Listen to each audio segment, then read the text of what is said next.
Sobre los derechos humanos se ha hablado mucho y en gran cantidad, profusamente en estos últimos tiempos. ¿Coincidís con la política de derechos humanos del gobierno nacional? Yo no me animaría a calificar como política de derechos humanos lo que el gobierno ha hecho en la materia de los derechos humanos. Yo creo que el gobierno ha dado una serie de pasos con propósitos e intenciones bastante explícitas. Ahora, yo quiero ser muy claro. Yo coincido con todo aquello que implique el pleno desarrollo del cometido judicial. Todo aquello que implique que los responsables de un crimen sean juzgados por la justicia, firme quien firme la iniciativa o apoye quien la apoye, a mí me parece que debe ser auspiciado por este gobierno o por cualquier gobierno. Sobre eso no puede haber dudas. Lo que está hoy planteado en la Argentina, lo que se viene dando todos estos meses y años, lo que todavía falta, con algunos de los juicios más importantes, tiene que terminar. Que terminar, quiero decir, desplegándose hasta el final, no cancelarse. Soy muy claro con eso. Ayer me preguntás, Ricardo, política de derechos humanos. El país tiene una política de derechos humanos desde 1983. Y Los hombres del juicio es un libro que explora el caso excepcional de la Argentina, porque en aquellas condiciones terribles en las que estaba el país único en América del Sur con democracia en el año 83, nuestro presidente tuvo el coraje y la decisión y la voluntad de ir hasta el final, como se podía, por lo menos para juzgar a los principales cabecillas. Eso fue una política de derechos humanos. Si ahora tenemos causas en donde se pide para todo el mundo perpetua, ahora es muy fácil, hay otras herramientas judiciales, es porque antes hubo juicios. Entonces, yo creo que en la Argentina lo que tenía... una época bastante condicionada para cualquiera. Totalmente condicionada. Podemos hablar de eso muchas cosas y el libro desarrolla muchas hipótesis sobre eso. Pero, digo, la Argentina ha tenido en ese sentido una política de derechos humanos que tuvo vaivenes. La obediencia de vida fue un vaivén, obviamente. Y lo que es, a juicio mío, imperdonable, que contó con el apoyo de muchos de los actuales gobernantes a través del silencio, de la omisión, fue el indulto. Porque yo te hago una pregunta, le hago una pregunta a los televidentes de tu programa con absoluta honradez. ¿En algún archivo, en algún registro de televisión, de radio, de medios gráficos, aparece, se explicita algún rechazo al indulto de 1990, cuando ya eran personas grandes y de una vida política intensa, del matrimonio Kirchner a ese indulto? Yo no lo he encontrado. Yo tampoco. No lo he encontrado. Yo tampoco. Entonces, ¿qué pasó? ¿Por qué razón la señora de Bonafini, cuando ingresa por primera vez a la Casa Rosada recibida por Néstor Kirchner, pronuncia aquella famosa frase, perdón, es un poco grosera para usarla en tu programa, pero a estas alturas ella sale, así como habla ella, y están todos los periodistas con las cámaras y dicen, señora, ¿cómo fue la entrevista con el presidente? Dice, estoy muy emocionada porque ella iba a una delegación de las madres con sus pañuelos, nos ha recibido, nos ha dicho que por favor cada vez que nosotros tengamos ganas de venir, que vengamos sin pedir audiencia, esta es la casa de nosotros. La verdad que estoy muy conmovida, muy conmovida, sobre todo, dice Eve, porque yo pensaba que era la misma mierda que todos. Ahora, yo hago esta pregunta con las disculpas para el televidente. Si en 20 años, del 83 al 2003, ella pensaba eso del doctor Kirchner, quiere decir que en 20 años, en el grupo de gobierno de Santa Cruz, no hubo ninguna intención, ni política, ni gesto de derechos humanos. Ahora digo, ¿oportunismo? Hace un cálculo brillante desde el punto de vista de la astucia. Es casi un plan, yo te diría, de características marketineras. Yo no estoy en condiciones de dispensar, no soy un obispo, no soy un imán, no soy un rabino, yo no puedo dispensar culpas o inocencias. Seguramente los Kirchner, cuando se van de La Plata a Santa Cruz, como militantes, tenían una posición tomada respecto del país, nadie puede negar ese hecho. Durante muchos años desaparecen y se refugian en el sur, pero ciertamente, aun cuando eran peronistas combativos o combatientes o del ala de la tendencia revolucionaria, no parece que ni ellos ni muchos de sus camaradas de entonces, no es solamente el problema de él y de ella, hayan tenido una preocupación por la temática de los derechos humanos. ¿Por qué crees que se rechaza o se reacciona intempestivamente cuando se plantea esto que vos estás planteando? De parte del gobierno y de algunos organismos de derechos humanos y de periodistas que verdaderamente han tenido mucho que ver con el tema de derechos humanos. Acá ha habido es una pregunta de difícil respuesta, Ricardo. Acá ha habido un forzamiento, una violentación de la historia y del discurso político en estos últimos años en la Argentina, muy pero muy brutales, que ha permitido esto que vos decís, que si uno hace este tipo de reflexiones, sea rápidamente acorralado, etiquetado, estigmatizado, escarnecido, te digan, no, lo que pasa es que este es el discurso del... Pero bueno, esta gente no ha trepidado en ponerle un nuevo prólogo al Nunca Más. A ver si nos entendemos. El Nunca Más, como cualquier documento histórico, ni más ni menos, es un documento de época, que es el producto de una investigación absolutamente ejemplar que se hizo, que le permitió al fiscal Estracera obtener de esa masa crítica 700 casos para llevar al juicio y poder declarar la culpabilidad de Videla, Massera y los demás. El Nunca Más es un documento que no podría ser tocado ni siquiera para corregir un punto, porque como todo documento histórico, y eso lo sabemos, existe de una vez y para siempre.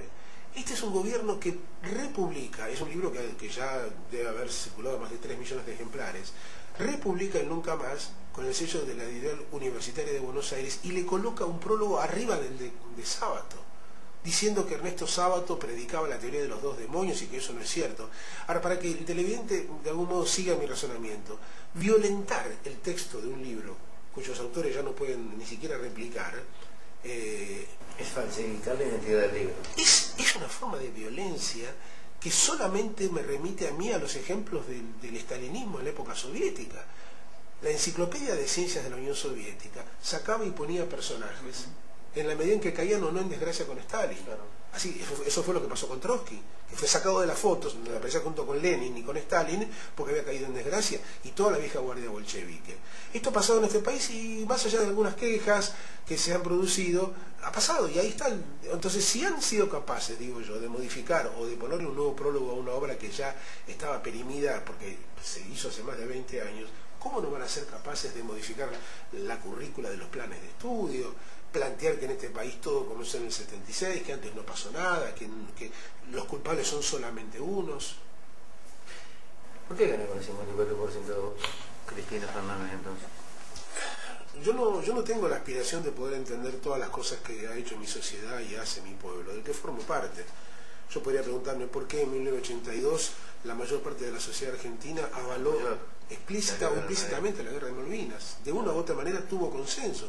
Como tuvo consenso, voy a ser muy franco, ese es mi punto de vista, tuvo consenso la llegada al poder de las Fuerzas Armadas en el 76. Sí. Complicidad civil, complicidad eclesiástica, empresarial, sindical. Y además de las complicidades, voluntad. Había una sensación de que el desorden del gobierno de Isabel ya era insostenible. El desorden, la corrupción, la violencia, que hacía falta poner orden. Ahora, esta es una sociedad que ha tenido espasmódicamente a lo largo de los últimos 30 años, y yo diría más. Yo recuerdo la plaza del 23 de septiembre del 55, cuando cae el general Perón, aquella plaza de Mayo en Buenos Aires estaba absolutamente repleta. O sea, había por lo menos una mitad de la Argentina que no lo quería Perón. Esto es un dato de la realidad. No tengo números para darte científicamente. ¿Galtieri llenó la plaza? Galtieri llega a la plaza con las Malvinas, Alfonsín saca el 52% de los votos, en buena hora porque era el final de la dictadura, pero mucho más cerca en el tiempo, el doctor Carlos Saúl Menem. Uno puede decir, bueno, muy bien, en el 89 es electo porque proponía y patrocinaba la revolución productiva y el salariazo, pero 5 años más tarde, cuando ya comenzaban a advertirse algunas de las consecuencias de su obra de gobierno, es reelecto por el 50%. Así que el 54% de los votos de la presidenta Cristina Fernández de Kirchner, yo creo que forma parte de una historia argentina. No creo que sea en sí mismo una hazaña sin parangones. ¿Esa ambivalencia que tenemos los argentinos precisamente como sociedad responde a un patrón cultural? ¿O a la deficiencia de un patrón cultural? Yo creo que el patrón cultural más grave, más delicado, al menos que a mí a esta altura de mi vida me angustia y hasta diría me quita el sueño, es que la sociedad argentina en esta manera de columpiarse como quien está en una hamaca para un lado y para el otro, ahora es de izquierda, antes era de derecha, después volverá a ser de izquierda, no construye instituciones que de alguna manera estabilicen el sistema. Me da la sensación de que seguimos siendo unas personas, los argentinos, muy víctimas de arrebatos emocionales. Las cosas nos gustan o nos provocan odio y de una manera total y absoluta. En pocos días más vamos a estar recordando el 10º aniversario de la caída del presidente de la Rúa. Yo no tengo mala memoria, trato de tener la mejor memoria que me permite mi cabeza a esta edad, pero tenemos que tener conciencia que hace 10 años el país prácticamente había dejado de existir. La Argentina había dejado de existir, era un muerto en vida. Arrebatos emocionales que tienen que ver mucho también con significados económicos y bolsillos satisfechos. Esa es una determinante, claro que sí, central. Yo diría que pasa con cualquier sociedad. Nadie le puede pedir a un pueblo que se manifieste por cuestiones puramente intelectuales o abstractas. Desde luego que el bolsillo sigue dominando, pero lo que veo en la sociedad argentina que es muy preocupante es el no preguntar de dónde vienen las cosas. La convertibilidad, por ejemplo, que tanta felicidad le causó a tantos. Esa idea de que un peso es un dólar fue vivida como una verdad absoluta. La sociedad no quiso enterarse. Y cuando la alianza llega al poder, resultaba políticamente imposible plantear. Cuando lo intentaron algunos desde la alianza, les cortaron la cabeza, porque tuvo que salir de la rúa a decir, no se piensa alterar la convertibilidad. Era un dogma religioso. ¿Esa es la razón por que se tolera la corrupción hoy? Es probable que la corrupción hoy día haya descendido en las preocupaciones de los argentinos. Más que probable, yo diría que es casi seguro. ¿Por el robo en Verosen? No es una preocupación importante, ha terminado desgraciadamente por naturalizarse. Es casi previsible, es como si te dijera, bueno, hoy el día estuvo soleado en Córdoba, pero la noche es posible que llueva. Y la gente dice, bueno, sí, hoy llueve, mañana hace sol, está en la esencia de la vida. Este programa empezó, va a terminar, es así como son las cosas. Roban, es como siempre ha sucedido, pero entonces hay toda una escuela de pensamiento, a mi juicio, terrible, muy nociva, que dice, sí, estos roban, pero ¿saben qué? Además hacen cosas. ¿Resignación? Sí, es una resignación con un poco más, con una fuerte dosis de fatalismo y con una fuerte dosis de cinismo civil. El cinismo civil es no querer hacerse cargo de las implicancias, porque ya inclusive saliendo del plano de lo ético. El televidente tiene derecho a decir, bueno, a mí el plano de lo ético es muy bonito, pero no me significa nada. No, el problema es inclusive práctico. Las sociedades corruptas son sociedades fallidas. Tarde o temprano son económicamente insostenibles. Y eso lo hemos vivido nosotros. Robar no es gratis. Robar no es impune. Vos dijiste responsabilidades civiles. Digo, cuando vos ves la diversificación de este gobierno en materia de cultura, de arte, de cine, de fotografía, de deportes, es decir, ¿es una cuestión planificada o es un ejercicio de política demagógica que va mucho más allá de gobernar para el pueblo o gobernar para administrar el poder definitivamente? Hay dos errores que yo quisiera no cometer, ni subestimar ni sobreestimar. Y me explico, Ricardo. Yo sobreestimaría hasta la tontería imaginando que acá hay una especie de reunión de cerebros, de personas extraordinariamente inteligentes, preparadas, absolutamente conscientes de cómo es el mundo, con lecturas, con viajes, con experiencia, y que en consecuencia se reúnen una vez por semana y toman las decisiones y dicen, bueno, vamos a financiar una tira de televisión, vamos a comprar un diario, vamos a darle un aumento a tal sindicato.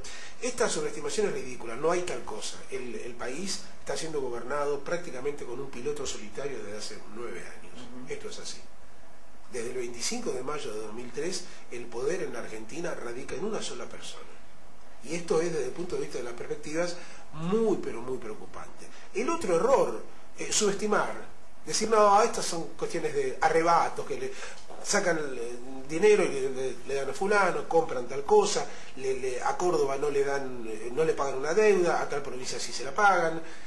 Entre subestimar y sobreestimar yo diría que hay un espacio de equilibrio, y es que estamos en presencia de un grupo gobernante extraordinariamente astuto y extraordinariamente, hasta ahora, también eso se pierde con el tiempo, extraordinariamente sensible a una serie de vibraciones. Por ejemplo, han entendido que el subsidio de toda una serie de actividades es fundamental porque elimina enemigos, y lo han aplicado, porque eso era económicamente factible, no era muy caro, con categorías que son muy sensibles al trabajo. Los actores, todos ellos se dicen, bueno, tenemos trabajo. No es lo mismo hacer teatro independiente subsidiado por el Estado que teatro independiente cobrando 50 centavos o 10 pesos la entrada. Ha desaparecido la noción del sacrificio, y el ejemplo que das me parece perfecto.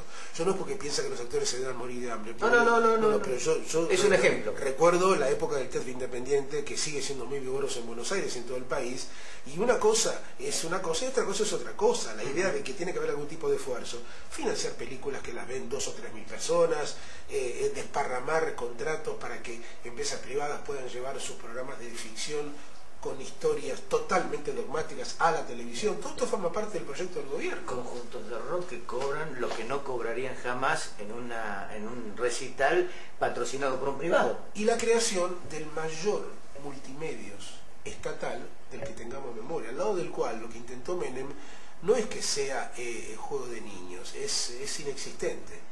Acá se ha ido configurando con los recursos nuestros, con los recursos de todos, con los recursos de los impuestos,